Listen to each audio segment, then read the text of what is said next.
be starting with a new text today, and this is the last text from Unit 1 that we'll be covering, which is by Angus Deaton.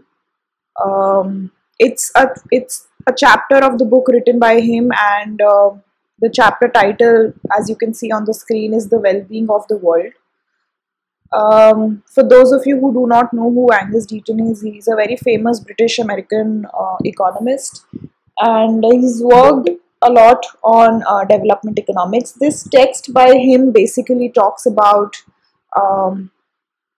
how what has been the trends when we talk about development in the past few years, and how do different countries differ from each other. So basically it revolves around the same kinds of topics that we have been discussing so far, but there are some interesting and newer insights that you will get from this text. In with the text here.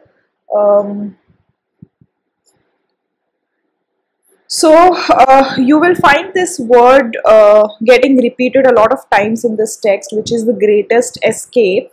And the author has basically talked about this word in the context of the escape from poverty and death, which is called as the greatest escape in this chapter. And he says that for thousands of years, there have been a lot of people who've been lucky enough to escape death in childhood, or to escape poverty,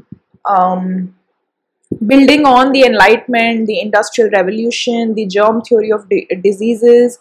If we try and compare our history to where we are at in the present, then definitely living standards have increased by many times. In a lot of cases, lifespans or life expectancies have more than doubled, and people have lived fuller and better lives than before. But the process is still going on. We can't say that we have reached a stage of saturation. The process is still going on. And then the author talks about his anecdotes that his father lived twice as long as his grandparents, and his father's real income was many times the income of his grandfather. And if he compare himself to his father, then also he sees a level of betterment in terms of the life that his father was living and that he is living. So he's saying that with generations passing by, we have witnessed each generation becoming more developed than the last generation. But this escape from poverty with each passing generation is still, the process of this escape is still going on, is still unfolding, and the escape is far from complete. So we can't say that the escape, we've reached a stage where the escape is complete, because we still have a lot of people who are suffering, who can't go to school, who do not have access to good health care, who do not live a proper life, who are below the poverty line, they are undernourished, and there are so many issues that we still have in place, despite the fact that with each passing generation there has been a definite level of development. So the great escape that he has been referring to, the process of this escape is still in place. Alright, so that's just the first chapter is basically just an introduction to, he's just setting the background for the discussion further, where he says that yes, we need to talk about this great escape even in the present context, because the process of it is still unfolding. The book basically tells you the story of this great escape and how this has brought in benefits to the mankind, but simultaneously it has also brought in the inequalities in the world. It has made the world more unequal in terms of the well-being that people have today. And well-being is another term that is focused here, and it refers to all the things that are good for a person, that make for a good life. So when he talks about development, he is sort of using this term of well-being in connotation with the larger idea of development, where he's saying that it refers to everything, every possible thing that is good for a person, and that makes up for a good life. So we are not sort of restricting ourselves to income, to health, to education. We are basically talking about everything which includes material well-being. So well-being could include material well-being such as income or wealth. It could include physical well-being or psychological well-being, represented by health, happiness, education, ability to participate in civil society through democracy and the rule of law. So everything, basically there could be such a wide range of things that he is basically trying to cover under this term of well-being. So he says that what has been, so basically in this chapter, through this chapter, at some places you will also find some philosophical ideas. It's not, the text is not just restricted to what we usually see in an economics paper. This is, at some places you will also get a hint of sort of philosophical ideas, economic philosophies. Somewhere here and there you'll also get these ideas, and that's where this term has also come into picture, where he is sort of talking about a broader idea of development, where you basically include everything that makes up for a good life for a typical person. So he starts with an overview of well-being in the world as it is today and how it has changed over the last 30 to 5 years. The first part, the first section, which he has focused on and which he considers as a primary component of well-being here, is health and wealth. So health is the obvious starting point for an inquiry into well-being. And a very important line here, which I personally found I mean, it sort of summarizes the entire idea of why health is such an important factor when we talk about development, is that you need to have a life to have a good life. So when we talk about well-being, when we talk about things that make up for a good life, then the first primary thing is that you need to have a life to be able to have a good life. And to be able to have a life, health is a primary factor.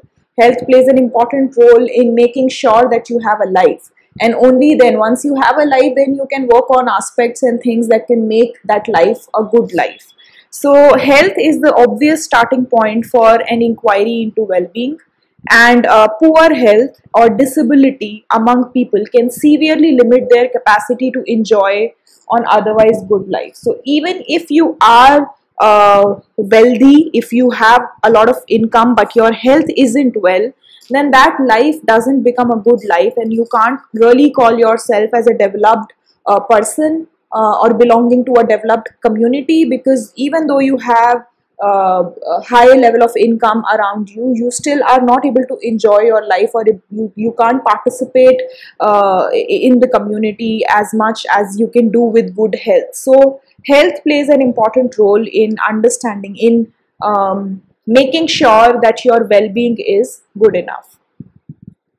Um, and so a girl born in US today can expect to live for more than 80 years. The official estimate is in fact very conservative, because it ignores any further reductions in mortality that might take place during her life. Because as we know that this measure of life expectancy, if you remember the formal definition, it tells you the expected number of years a person will live, a child will live, provided that the age specific mortality rates stay the same. So it's possible that when you quote these life expectancy figures for different countries, you need to keep in mind that these could change over the course of a person's life, because the mortality rates could change. It also depends on the kind of life a person is living and the kind of health behaviors the person will pursue in his or her life. So these measures are definitely very conservative in nature, but it gives you a rough idea of the health conditions in a particular country. So for the US, he says that it is more than 80 years, and um,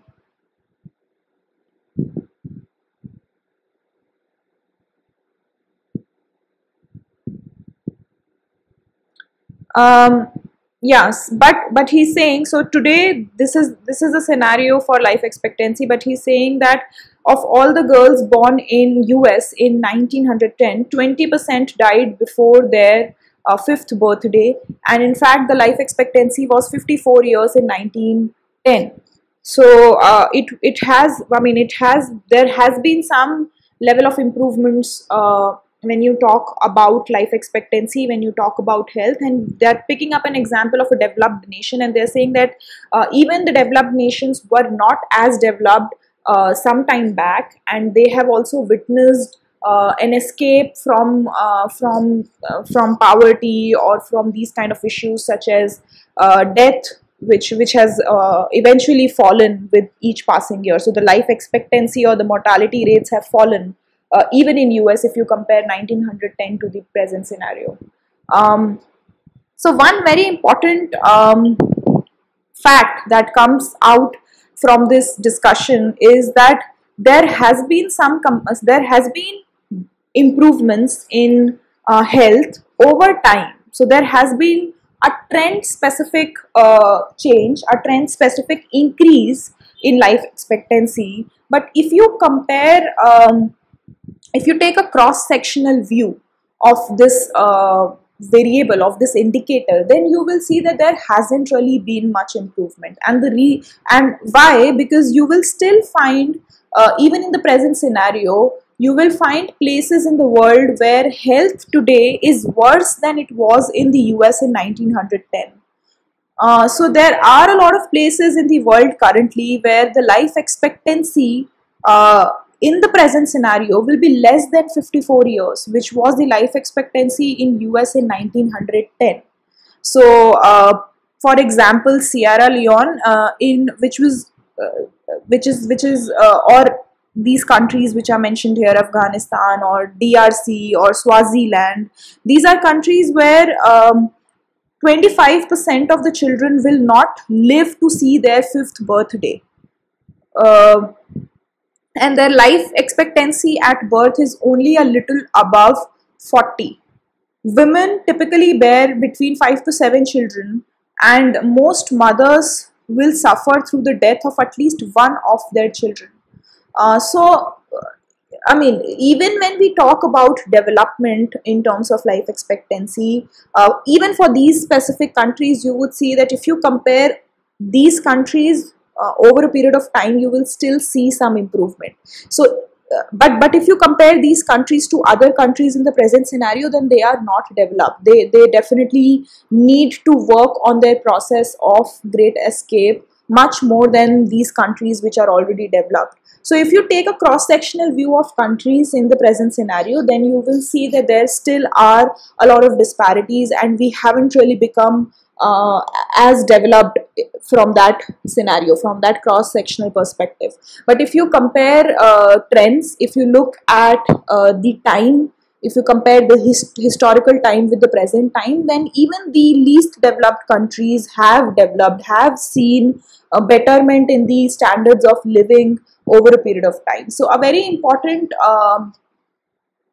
observation of our economy, of our world economy in terms of development, is that there has been improvements over a period of time. There has been time specific improvements, but there is still much disparity when we talk about the cross sectional view. Right.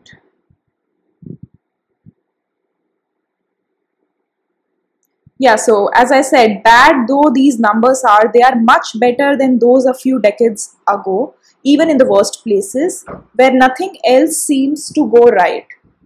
The chances of dying have been falling. In some of these countries with worst outcomes, such as Swaziland, if children make it past age 5, they run the risk of HIV/AIDS, which has greatly increased the risk of dying in the young adult years, a time of life when very few usually die. So, uh, as I just said, that though these numbers are they look very bad, but they are still better than those a few decades ago. So these numbers were actually worse if you go back in time for these specific countries. And in Swaziland, and in fact in a lot of other African countries, know that the children run a major risk of getting infected with HIV/AIDS, and there is a higher chance of dying in the young adult years, which is usually the time when very few people die. So if you talk about the AIDS specific mortality rate, then the number for this particular age, which is the teenage, which is the young adult age, is usually very less. The mortality rate is very less. But in these countries where the threat of these diseases is so huge, there is a greater chance of dying. And hence you see that the life expectancy also gets affected. But this is not true. This is not universally true for all tropical countries. Usually, even in the first chapter, when we were talking about different factors or different observations that we have when we try and compare a developed or a developing country, we talked about geography, and we said that it has been found that mostly countries in the temperate zones are more developed as countries in the tropical zone. But that's not very universal, because you will still have countries, at least one country which the author mentions here, which is Singapore, which is in this zone, which is in the tropical zone, but a newborn here in Singapore has survival chances as good as than those in the US. In fact, it could be better than those in US. So it is not that it's only in the tropical countries that the threat to diseases is high. We have exceptions. So we have Singapore, we have China, we have India, which these are countries which lie in the same zone, but they still have worked on their health indicators, and the life expectancy in India is 64, in China it's 73 years, which is not that bad. So it's not that the countries being in the tropical zone is the primary reason why people get infected with these infectious diseases, which is sort of harming the health conditions and impacting the indicator of life expectancy. But having said that, it is worth emphasizing that the poorer the country, the worse its health statistics tend to be, which is that the income and the health indicators are correlated. But we will definitely deviate from this line, and we have deviated from this line in the last few chapters as well, where we said that they are correlated, but you still see a very rough sort of relationship between income and health, and that is something that we will also stress here in this section, in this chapter as well, that although we can say that poorer the country, the worse would be its health statistics, but despite that, you can still have exceptions where countries tend to have high income, but their health statistics are not in coherence with the level of income that they have. And one exception is US. So if you look at the life expectancy of US, then and if you compare US with countries who share the same level of income, you will find that US has the least life expectancy among those set of countries which are relatively more developed or relatively have higher level of incomes. And I think in the last chapter in the Debraj Ray's text, we also looked at examples of underdeveloped countries or developing countries where the income levels are not that great, but if you look at their health indicators, they are actually improving. When we were talking about HDI, we saw how there could be disparities, there could still be disturbances in this relationship that we sort of establish roughly, that poorer the country, the worse would be its health statistic, or better the country in terms of income, the better would be its health statistics. So we do have this rough relationship, but definitely we need to keep in mind that there are exceptions to this relationship as well. Alright, now another important point here is that that health, when we talk about health, it's a very broad term, and health has got many dimensions. Usually in our discussion till now, we've been sort of relating health to mortality, health to life expectancy. So health here, the author tries to focus on the broader idea of health, where he says that health is not just a matter of being alive or living a long time. Being alive means since we have been only talking about mortality rates or life expectancy, he's saying that okay, fine, that it is important to sort of have an idea of what is the chance of living in a particular country, in a particular area, or how many years would a child live would a child survive in a specific geographical conditional on the age specific mortality rates. It's fine to look at these indicators, but it is also important that whatever number of years you are living in a particular country, you are living in good health. So it is important to focus on this point here, that health is not just a matter of being alive, or it is not just a matter of living a longer time, but also very importantly a matter of living in good health. And good health has many dimensions, and it is sometimes hard to measure the mere fact that to measure more than what the indicators of mortality tell you. But you do see some improvement on this aspect as well. So one, when we talk about health, one is to look at mortality rates or to look at life expectancy rates, and we do see that there has been improvements over a period of time, even for the poorest countries, even for the countries which are not that developed.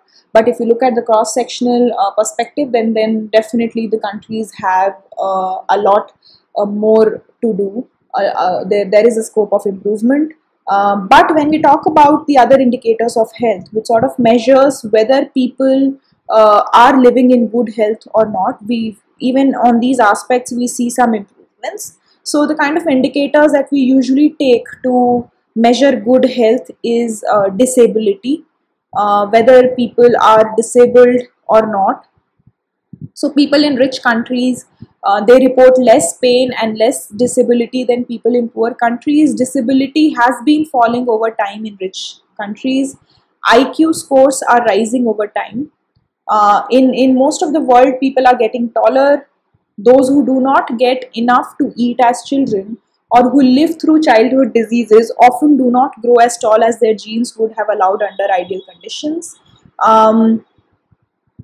And I think some group was also working on this topic, where I don't remember if it was this class or some other class, but we do, in the literature, we do read a lot about the impact of early childhood health on later childhood life, or what is the impact of the early childhood health scenarios on the adult years of a child. And we do see that people who do not get enough to eat as a children, or in a very technical sense, if people are undernourished as children, then or if they are infected with diseases in their childhood time, then they do not grow as tall as their genes would have allowed under ideal conditions. So they do not grow tall, their cognition levels get impacted, and IQ scores here is a good indicator of measuring your cognitive ability. So you do see that the early childhood health conditions play a very, very crucial role in deciding the kind of life you will live, in deciding how healthy you will be, or how what is the measure of good health in your future life. So you do see that relationship, and hence it's important to make sure that people are healthy in their childhood, to be able to make sure that they can live a better life, they can live a good life in the future. So being shorter than they ought to have been may indicate early life misfortunes that compromise brain development and further restrict their opportunities in adult life.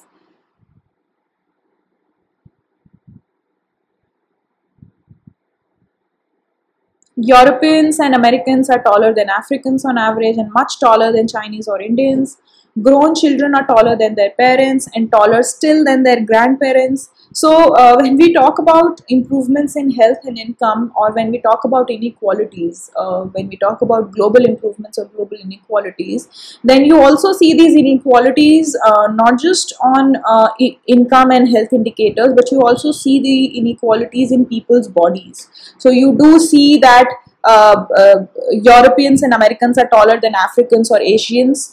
So there is a cross-sectional inequality here, even if you compare heights of people or weights of people. And also, if you look at a trend-specific improvement in the body types, then you do see that usually a child tends to be taller than his parents, and the parents are on an average taller than the grandparents, and so over each generation you do see these inequalities popping out, even in terms of people's bodies. Hmm.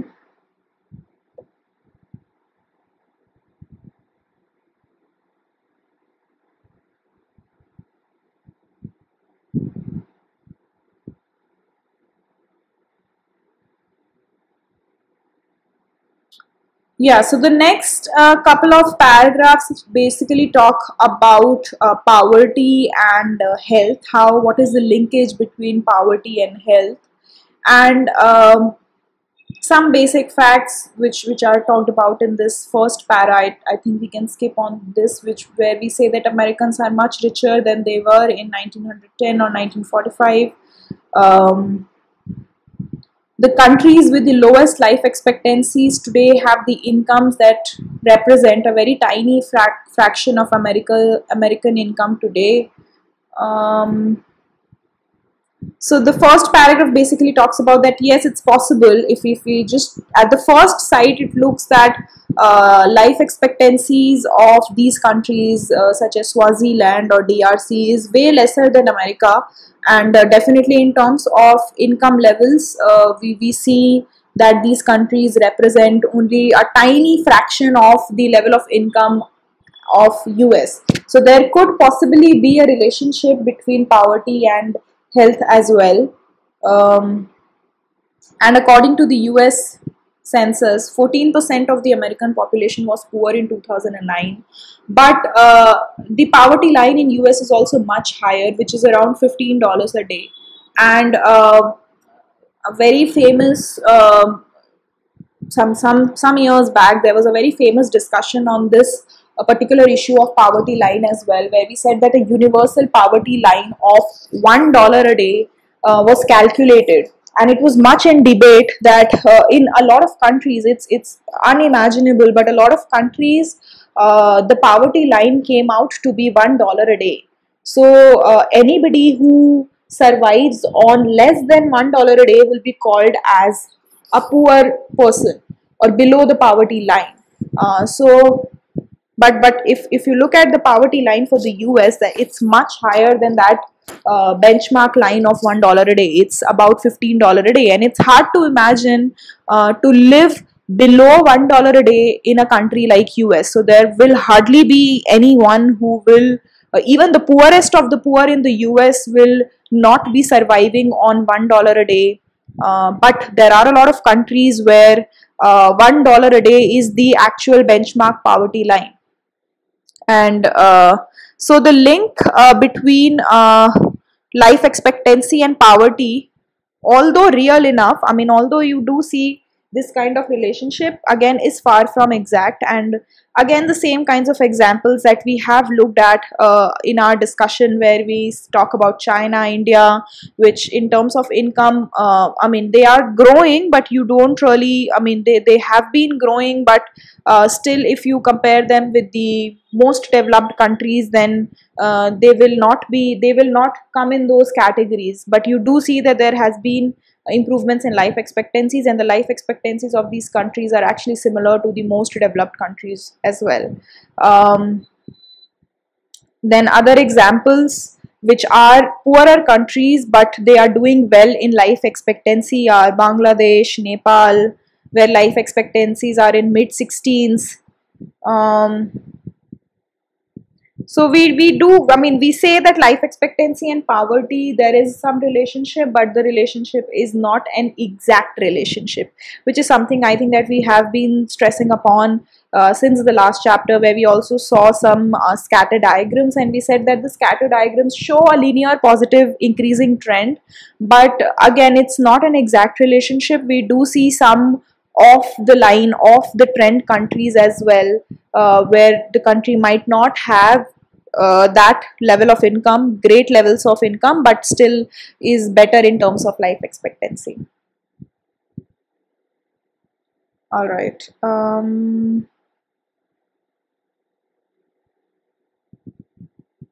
Right. Now, another important facet when we talk about development is that when we usually talk about well being or about development, then we keep in mind some factors which we consider as universal factors. So, maybe high life expectancy is one thing that will come to our mind, good health, absence of poverty, democracy, rule of law are some of the features that we would include when we talk about an ideal country, because we believe that these are the factors that will allow people to live good lives and pursue what is important to them.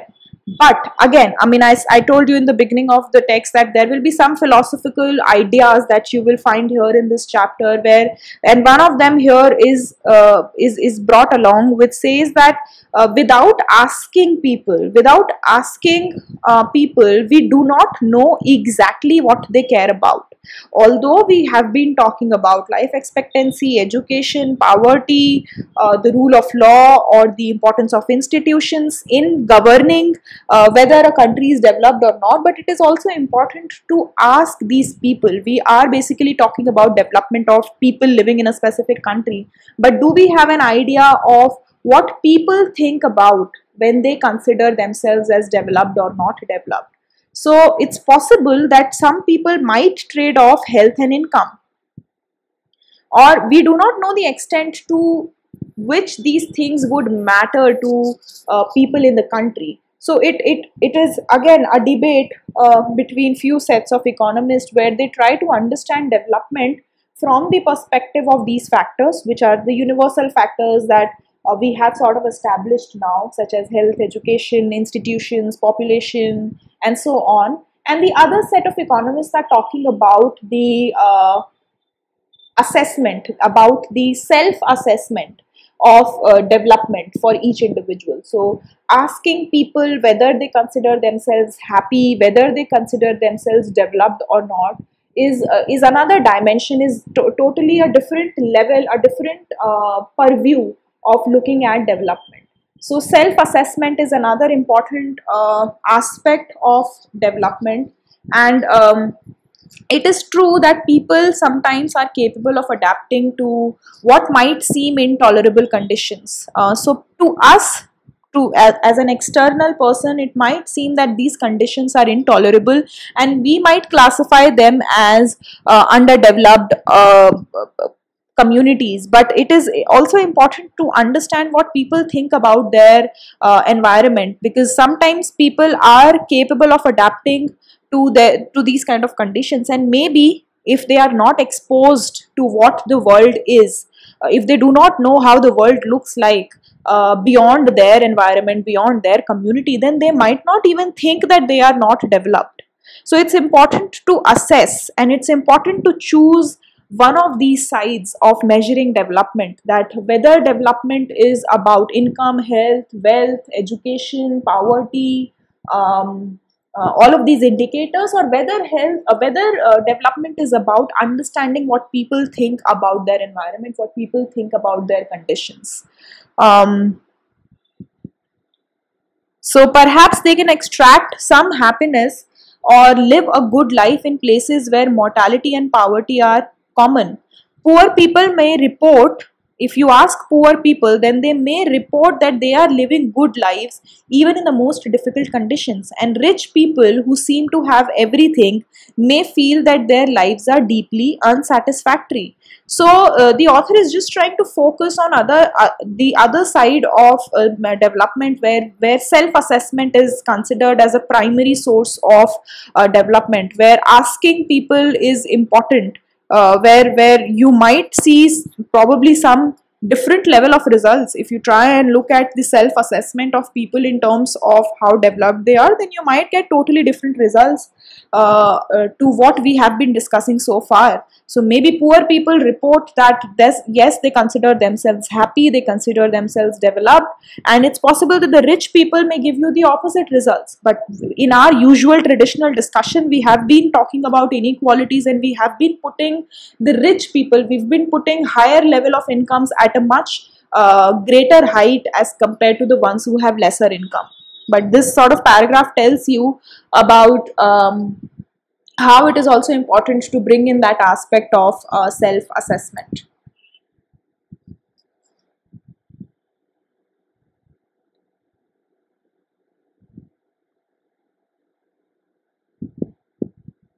All right.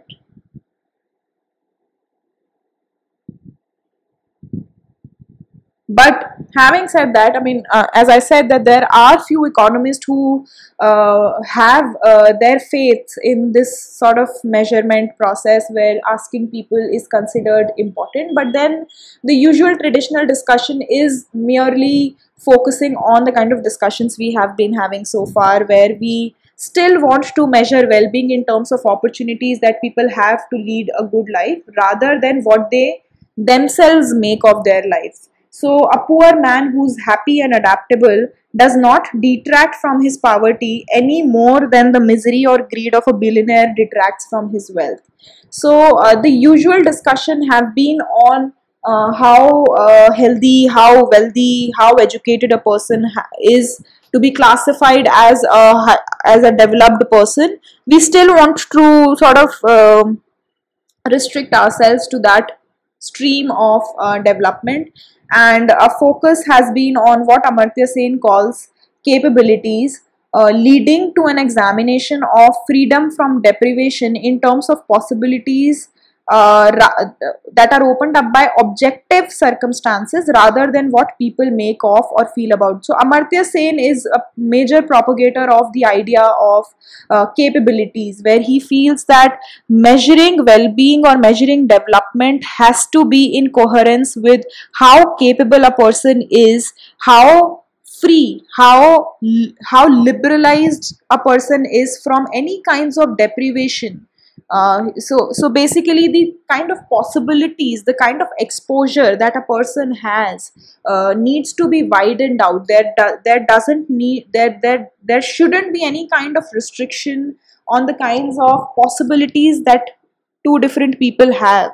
So possibilities could be measured in terms of ability to go to a school. So if you consider two females, two males, two children, one who has the capability to go to a school, and that capability could be restricted by several factors. Maybe a person doesn't have enough income to go to a school, or the school is far enough, is distant from the place where people live, and that's the reason why they can't go to a school. So these are the kind of deprivations, these are the kind of issues that restrict people, that restrict the people's capabilities. And it is important, according to Amartya Sen, it is important to dissect, to explore, to study the capabilities of these different people to be able to call them as developed or not developed, rather than looking at what people make of or what people feel about these circumstances.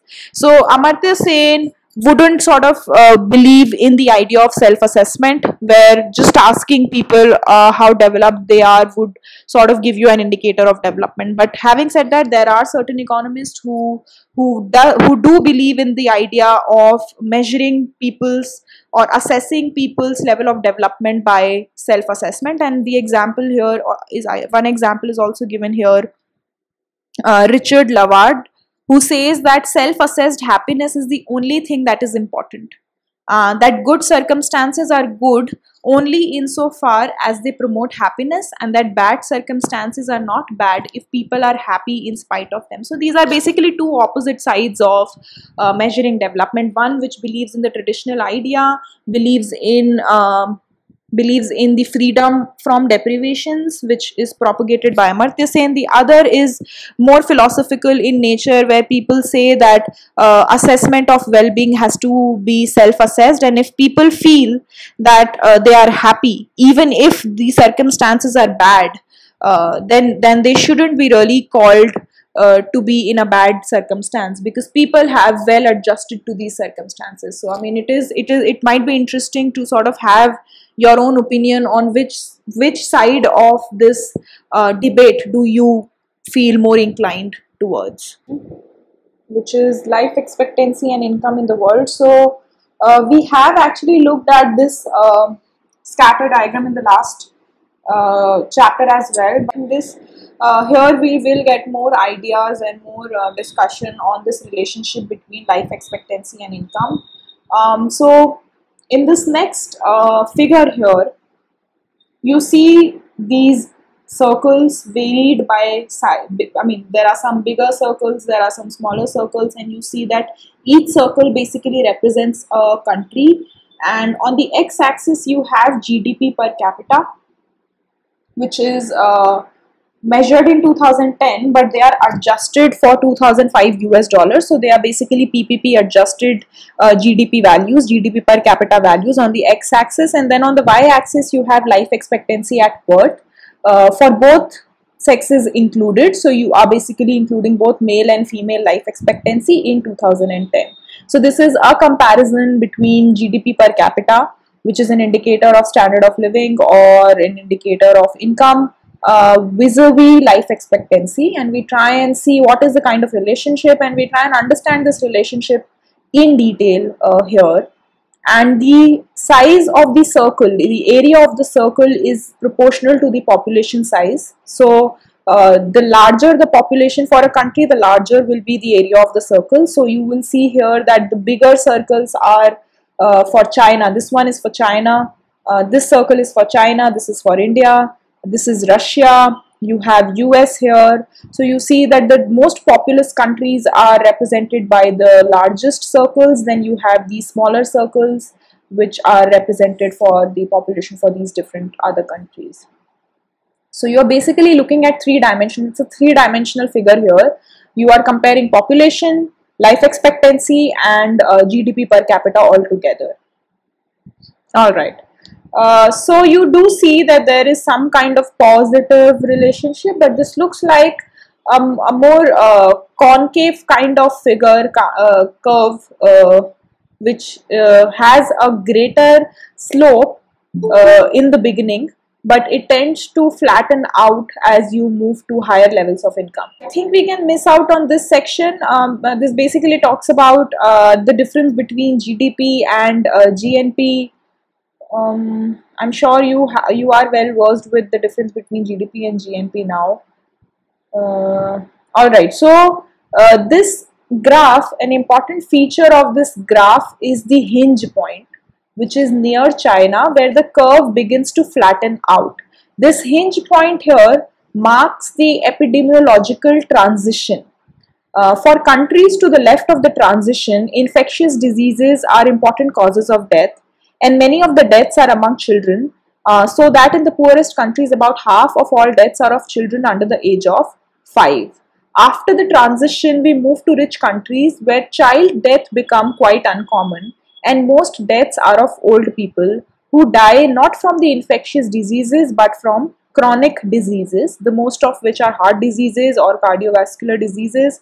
Chronic diseases are becoming increasingly common causes of death in poor countries too, but few people in rich countries die of infectious diseases, except for small numbers of the elderly who die from pneumonia. One way in which this transition is sometimes summarized is to say that diseases move out of the bowels and chests of infants into the arteries of the elderly.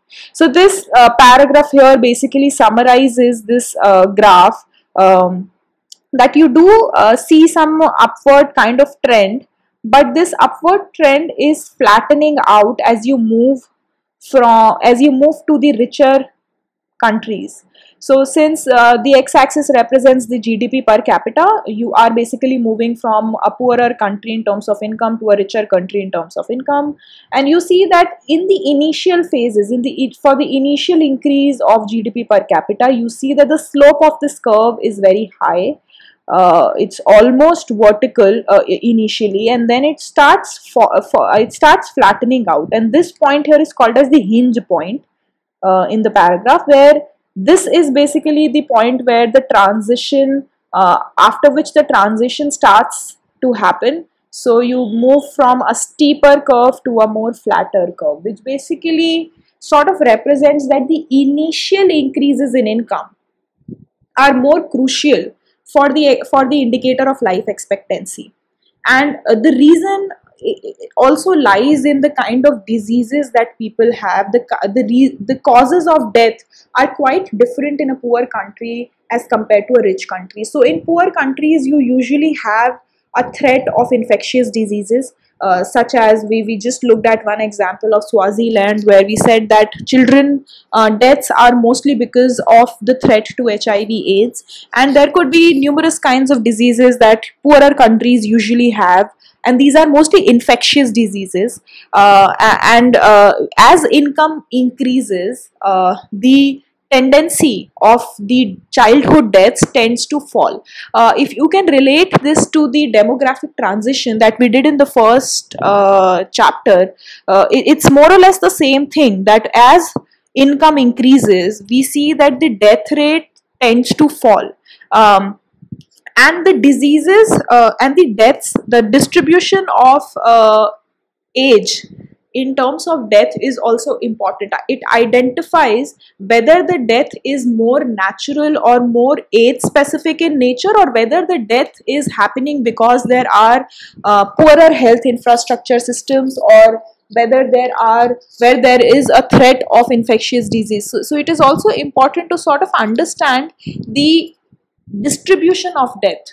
Who is it who is sort of moving the mortality chart? Is it the children of the community, or is it the elderly of the community? So elderly deaths are considered more natural because that is the age where the chances of dying is the maximum, and that is sort of more progressive in nature. But if you see that the mortality rate is high because more children are dying, then that sort of indicates some kind of worsening situation in the health scenario. So maybe it is because there is a higher huge threat to diseases, or the health systems are not working well.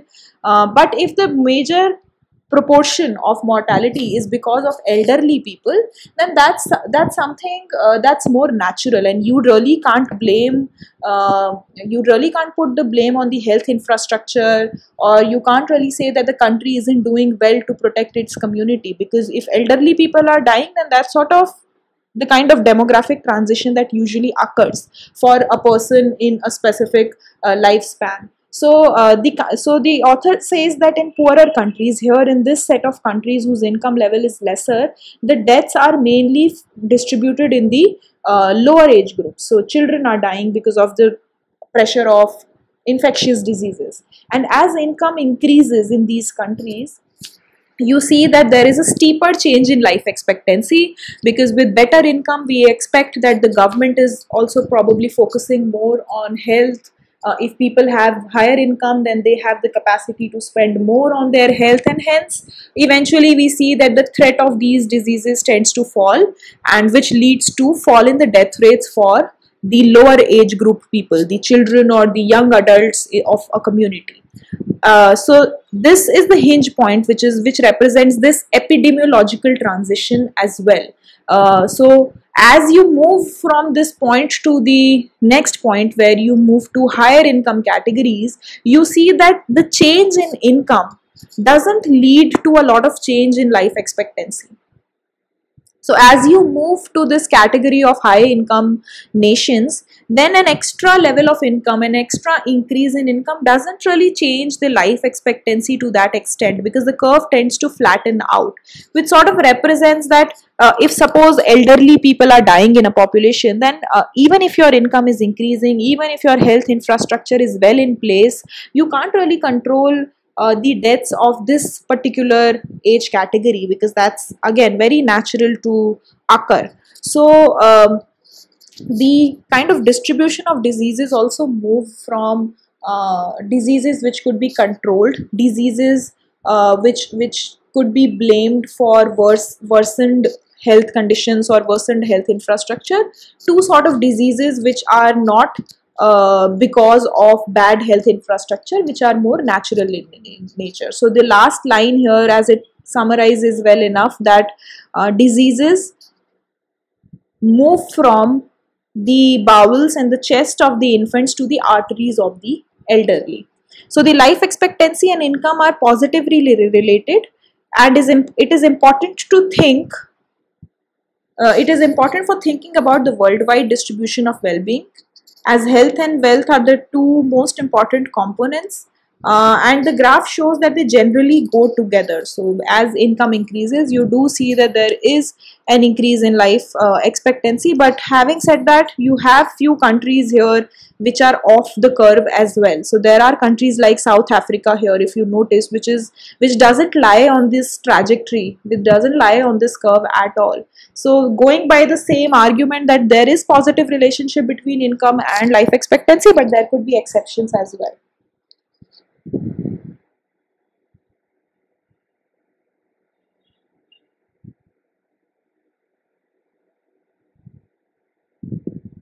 Right, so in South Africa you will see that it has the same level of income as that of other economies like India, or these set of economies here, but you see that the life expectancy of South Africa is way less than that of these economies, and that's because of the huge threat to infectious diseases like HIV here in these countries, which is not sort of getting reduced with an increase in income as well. So we do see the relationship between income and life expectancy, but there are definitely other factors as well who are sort of creating disturbances in this indicator of life expectancy. So as we say that there is a relationship between life expectancy and income, we always need to keep in mind that it is not just the income that is creating disturbances or creating variation in the indicator of life expectancy. There are other factors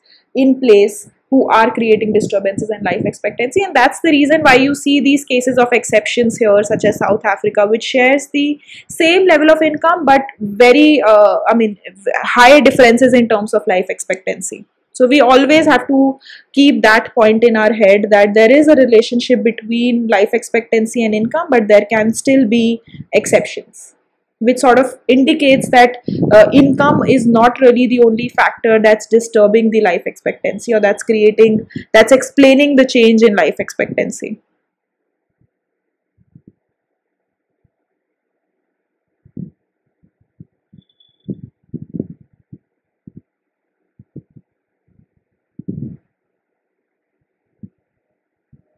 Okay, another indicator which is often used to understand the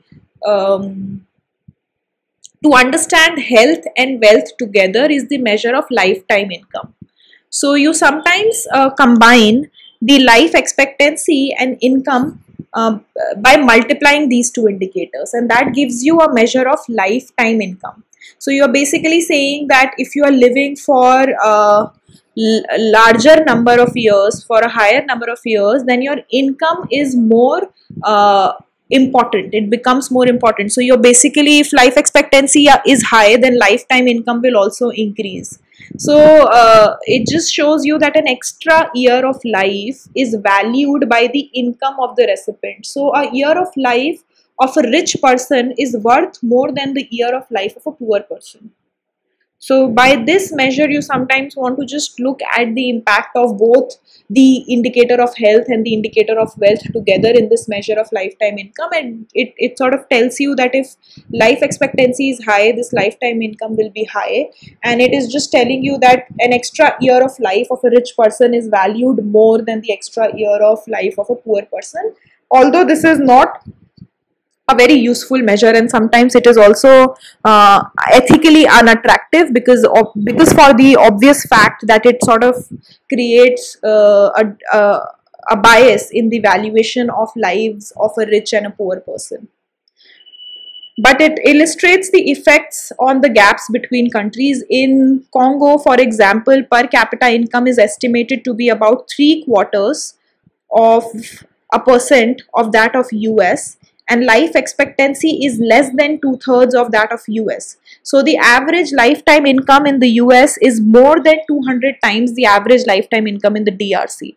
So basically it just tells you the level of dispersion, the level of variation, or the level of gaps between two countries. This is just another measure by which you can sort of understand the differences between two countries, but it is not a very ethical measure to use because it sort of differentiates between it places different valuation to lives of people who are rich and poor. So it is not a very ethical measure, but it tells you that the gap increases in terms of lifetime income. So if you compare DRC and US by wealth, by income, then you see that per capita income is 3/4 of the US, about 3/4 of 1% of that of US, whereas life expectancy is less than 2/3. But if you compare their lifetime income, then the difference is 200 times.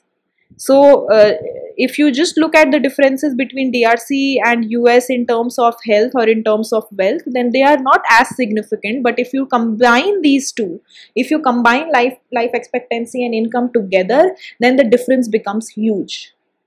So, just to sort of understand or measure the gap between two countries, you can use this measure. But otherwise, this is not a very ethical measure to be used for any kind of comparisons.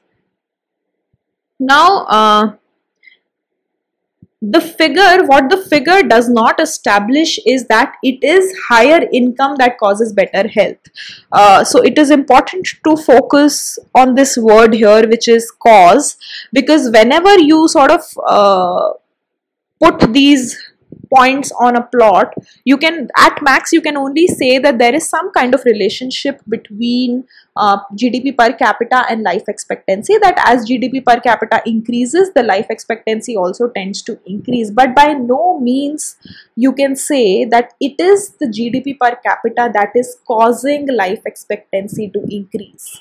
And that's where the technical, if you sort of are clear with the basic idea of regression, that's where this point is coming from, which is saying that it only tells you the correlation, it only tells you the relationship between two variables. It doesn't tell you the causation effect. It doesn't tell you that because GDP is high in a country, it is causing the life expectancy to increase. So by no means the figure tries to establish that the higher income causes better health, or it is poverty that causes the diseases of poverty. So it is by no means we are saying that the income is causing better health. We are only saying that they too tend to move in the positive direction, and that is the only thing that we are trying to build here, trying to establish here. But the graph also doesn't rule it out. I mean, it sort of leaves an ambiguity on this aspect, unless you can sort of analyze these two variables in detail. You can't really say whether income is causing better health or not. We are only at max from this figure, we can only just say that the two are related. So the graph doesn't establish this fact, neither does it rule it out.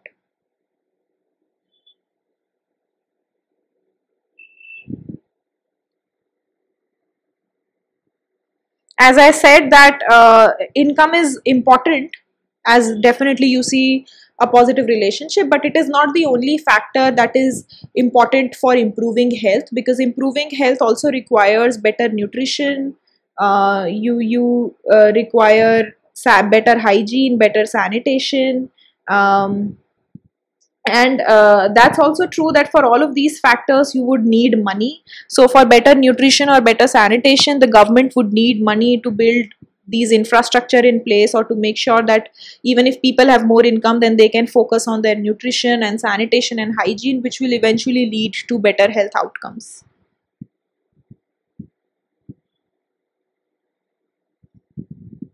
Among the rich countries, obviously it is less certain that how money can tackle cancer or heart diseases, though research and development are certainly expensive. So that we have the beginning of a simple account of the flattening of the curve as countries pass through the epidemiological transition. It is also possible that there is an upper limit to the human life expectancy, perhaps surprising. The idea is hotly contested, so that when life expectancy is high, as it is in Japan or even the US, it gets harder and harder to push it up further. So the reason why you see that the curve is flatter is possibly, one is that you think that an extra unit of money cannot really produce the same kind of changes in life expectancy as it would do in a poor country. You can't expect the same to happen in a rich country. But the other factor, which is more scientific in nature, is that you have an upper limit, a ceiling to the human life expectancy level as well, because scientifically you can't expect human life expectancy to go to 200 years or 400 years. There is a cap to the number of years a human can survive. So definitely, as countries move to higher incomes and they reach that benchmark, they reach that ceiling level of life expectancy, it's harder to push these countries further. And that's possibly the other reason why you see that the curve tends to flatten out as you move as you move closer to that upper limit of life expectancy. And the reason, because of these reasons, it is sometimes claimed that there is no relation between income and life expectancy among the better off countries of the world. As you see in the graph as well, that the graph tends to flatten out, which sort of tells you that there is no sort of relationship between income and life expectancy for the better off countries, for the countries who have higher levels of income. Now, the same graph here, to sort of get more technical understanding of the graph, the same graph here has been converted into this graph. It's the same graph, same data. The only change here is that you're taking the log of GDP here. So instead of taking the absolute level of GDP on the x-axis, now you have the log GDP. So you have converted this, you have redrawn figure 1 using a log scale for income. So you are converting the income GDP per capita into log GDP per capita, and the figure which uses exactly the same data gives a very different impression. To a first approximation, the slope of the line is the same on the right as on the left of the picture, although the relationship at the top is a little flatter, largely driven by the poor performance of the US. And amongst the very rich countries, the lack of the relationship is still apparent. Although the data in figure 2 is the same as the data in figure 1, if you notice here, it is the same countries which we've plotted in figure 1, but the slope changes here. So initially in the last case we were seeing that the relationship was something like this, but now you see a constant line. But even the constant line in the sense that if you try and identify the hinge point here, which was somewhere closer to China, then if you compare the slope of this curve below this hinge point and above this hinge point, it almost roughly looks like the same. But in the previous figure, the slope was different. So the slope before the hinge point was greater than the slope after the hinge point. And the reason is that you've converted the x-axis here into log.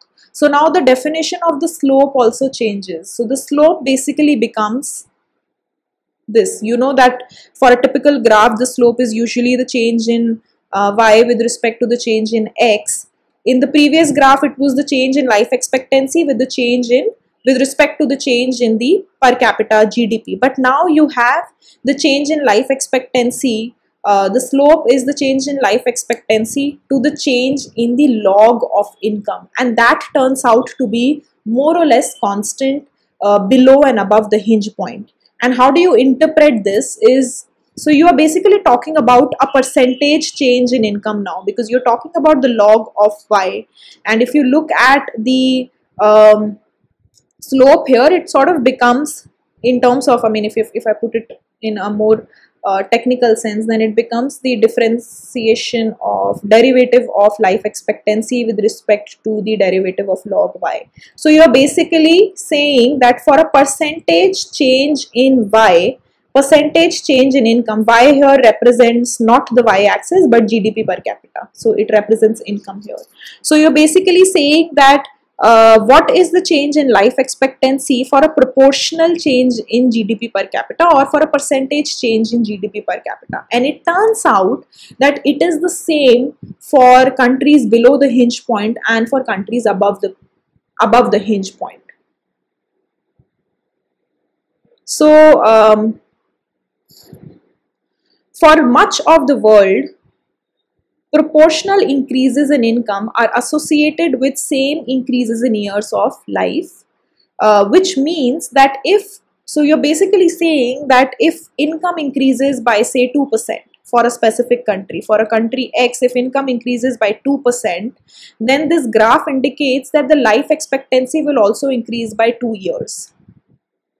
And this is constant for almost the entire world, because you see the same slope for all the countries, irrespective of where they lie in terms of their income categories, whether they are below the hinge point or whether they are above the hinge point.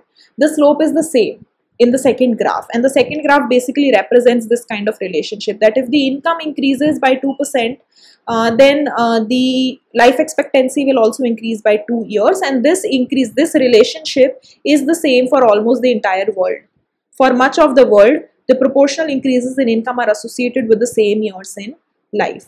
Of course, what does this mean? This means that because the rich countries have much higher incomes, the same proportional increase in a rich country involves a much larger absolute increase than a poor country. So if we are saying that a 2% increase in income will lead to 2 years of change in life expectancy, and the relationship is positive, meaning that if income increases, then life expectancy also increases. But when we talk about this change in income in absolute sense, then for a rich country this will be way larger than a poorer country. So suppose you have two countries, X and Y. Hypothetically, let's just say that this country has GDP $100 and this one has 1,000. So we are saying that X is a poor country and Y is a richer country, and we say that looking at the graph, it turns out that the proportional change in income by 2% in both these countries will lead to an increase in income, an increase in life expectancy by 2 years. And if you look at this proportional change, if you convert this proportional change into an absolute change, then obviously 2% of 1,000 will be what? Will be 20, whereas 2% of 100 will be what? 2. So you are basically saying that if the income of country X increases by 2, which is that if it becomes 102 from 100, then that will lead to an increase in income by 2 years. But for country Y, if the income increases from 1,000 to 1,020, then you will see the same change in the years of, same change in life expectancy. So in terms of absolute changes, since the rich countries have higher incomes, the same proportional change of 2% in a rich country will involve a much larger absolute increase than in a poor country, which is what we saw in the last graph as well. So if you try and sort of at first approximation, the graphs will look different, but if you sort of dwell deeper into the meaning of the second graph, they sort of tell you the same story, which is that we saw this kind of graph where initially the graph was steeper and then the graph tends to flatten out, which sort of indicates that initially for poorer countries, any increase in income will lead to a larger change in life expectancy as compared to countries who have crossed that category of, they have crossed the hinge point. If they have crossed that hinge point, then any further increase in income will lead to a very small change in life expectancy. So the same amount of money comes with fewer additional years of life among the rich than among the poor. But even among the rich countries, higher incomes will still come with more years of life. So we are not saying that this increase in income will result into no change in life expectancy for rich countries, but definitely a very less change in life expectancy will come with the same additional years of life, with the same additional level of income for a rich country as compared to a poorer country.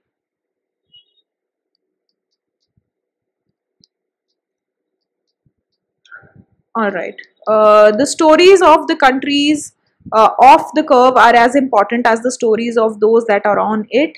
And among the countries that do much worse than might be expected given their level of income, including South Africa or Swaziland, are because there are other factors at play. So it is not just the income level that's crucial for explaining the life expectancy. One reason is that the impact of HIV/AIDS epidemic, which in several countries has taken back almost all the gains in life expectancy that could be achieved because of increase in income.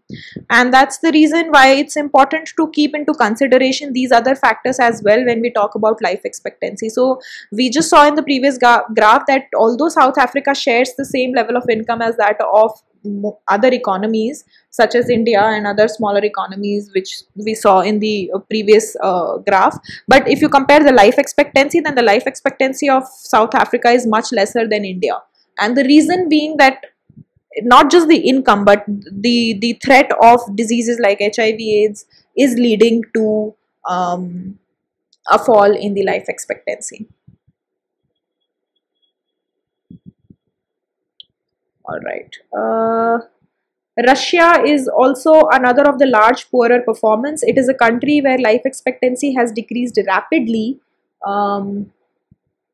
because after the fall of communism, possibly in response to the chaos and disruption of the transition. So there could be political reasons as well. There could be other reasons like excess of alcohol consumption is also one of the precipitating factors that is leading to mortality among men. So not just the income that's important for explaining why life expectancy is varied across countries, but you do need to consider these factors as well. So there could be the reason for life expectancy to vary is also because of the changes in political system. Russia is one example, China is another example. So the if you remember the time of 1958 to 1962 when Maoism started, when communism started taking its birth in Chinese economy, and that was also called as the period of Great Leap Forward, where a lot of people died because of starvation, because of the kind of policies that were introduced in the Chinese economy. So at times it is these factors which sort of explain the life expectancy of a particular nation rather than just the income. The Chinese economy had huge levels of income even back then because there was a major stress on increasing the industrial production. The Chinese leader Mao Zedong wanted to make sure that the Chinese economy overpowers USSR or USA at that time. And because of which he introduced the principles of communism in the Chinese economy, and he sort of converted the entire political system into a different system altogether, which had led to huge crisis, which had led to famines, which had led to drought in the Chinese economy, led to lack of food, leading to starvation, leading to mass killing. So there was this period of 3 years which was completely completely a scenario of destruction in terms of life expectancy, and which we will discuss. Probably I'll also show you a video on this phase where the Chinese economy suffered in terms of health, suffered in terms of life expectancy, not because of income, but because of these political changes, because of these choice of bad policies.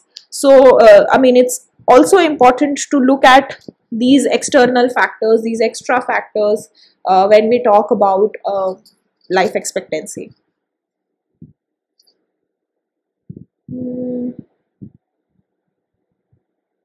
Right. So, based on these examples, such as the HIV/AIDS in South Africa, or the Great Chinese Famine, which I was just talking about, or the Russian political change, or the US change. Even I was just saying some time back that even the US is a poor performer in terms of health when you try and compare it with its level of income. So countries who share the same level of income as that of US tend to perform much better than the US economy. So if you compare US to other contemporaries in terms of income, then US is also a poor performer, despite having such a large share of national income, and despite spending a large share of its national income on healthcare. You will see that the performance of the US in terms of health is not as great as it should be. If you just look at the income indicator. So there is no tight relationship between income and health. There is a relationship between income and health, but there is no tight relationship. And even no tight relationship between health and health expenditure on healthcare. Chile and Costa Rica have as good life expectancy as the US at about a quarter of per capita income. So with just 1/4 level of per capita income as that of US, these countries have same levels of life expectancy. So there is no tight, no definite relationship between income and health, or health and health expenditure. Because we already have a lot of examples, even in the some examples of poorer countries where the income levels are not as high but the life expectancy is good enough. Mm, right. So I think yeah, so again, the poorest of the countries do well by managing to have unusually low infant and child mortality rates, while those at the top, especially Japan, have unusually low mortality among the middle-aged and elderly. So there is definitely no sort of tight relationship between income and health is what is being stressed upon in these last paragraphs of this section as well. And then you have some examples of countries which are basically off the curve of life expectancy and income. The next section is about onward and upward movements with catastrophic interruptions, and this is where you will sort of talk about the Chinese Great Leap Forward in detail. So this graph basically takes into consideration the relationship between life expectancy and GDP per capita for 2 years. First one is 1960 and the other is 2010. So you basically want to look at the time specific relationship between life expectancy and GDP, and you see that there has been improvement. So you will see for almost all countries here, the curve for 1960 lies below the curve of 2010, which basically indicates that for a particular country, the life expectancy in 2010 was better than the life expectancy in 1960, which is something that we have sort of argued right in the beginning of the chapter, that the trend specific improvements are well in place, but the cross sectional improvements are still progressing and are still at a question. So you see that since the 1960 curve lies below the 2010 curve, we can say that there has been definite improvements across a period of time. So nearly all countries have become richer. So actually it's not just, the country is moving, it's not that the 2010 curve is above the 1960, but also you will find that the circles of 2010 are to the right of the circles in 1960. So these lighter circles, this graph, I'm not sure if it's very clear, but if you can notice that there are few dark circles here and then there are few lighter circles here. So these lighter circles are basically the circles which represent the year 1960 and the darker circles represent the year 2010. And you will notice that the darker circles are not just above the lighter circles, but they are also slightly to the right of the lighter circles, which represents that the countries have not just become better in terms of life expectancy, but they have also become better in terms of the GDP per capita. So they are moving to the right, meaning that they have better incomes now, and they are also moving in this direction because they are better in terms of life expectancy. If you see that 1960 curve stops at this point, so the maximum income was actually just about 20,000 US dollars in 1960, but this curve has been stretched to this point in 2010. So the countries have definitely become better in terms of much better in terms of income, and you see that the darker circles are mostly above the lighter circles, which represents the improvement in terms of life expectancy.